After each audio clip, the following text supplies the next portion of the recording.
நீதித்துறைக்கு தான். நீதித்துறையில் உள்ள அத்தனை பேரும் சொல்கிறேன், நீங்கள் கரெக்ஷனை வாங்கிக்கிட்டே தான்ப்பா நீங்கள் போய் தீர்ப்பு சொல்கிறீங்க. நீதித்துறைங்கிறது எவ்வளோ ஒருத்தவனாக இருக்குன்னு சொல்லிடுங்கப்பா. ஒருத்தவனை நல்லவனாக இருக்குன்னு சொல்லியிருந்தீங்கன்னா இந்த நடராஜ கோவில் அந்த ஆக்கிரமிப்பை உடனே எடுத்திருப்பீங்க, இடிச்சிருப்பீங்க, அந்த தேசத்துறை வழக்கு போட்டிருப்பீங்க.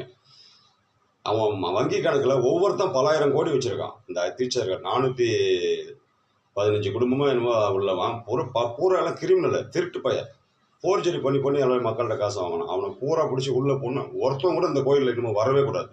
அப்படி வந்தானா அந்த தப்பு செஞ்ச நீதிபதி, அந்த தேர், அந்த பூசாலையெல்லாம் விவிதியாக தான் இருப்பான். இன்னொன்று சொல்கிறேன், யூடிஎம் இருக்கேன், எவனாவது ஒருத்தம் சொல்லுங்கடா, ஒன்று சொல்கிறேன் கேட்டுங்கடா. 1,84,368 பேர் அப்பாவிங்களை நீங்கள் தண்டனை கொடுத்துருக்கீங்கடா. உங்கள் மனசாட்சிக்கு தெரியாது இல்லைன்னு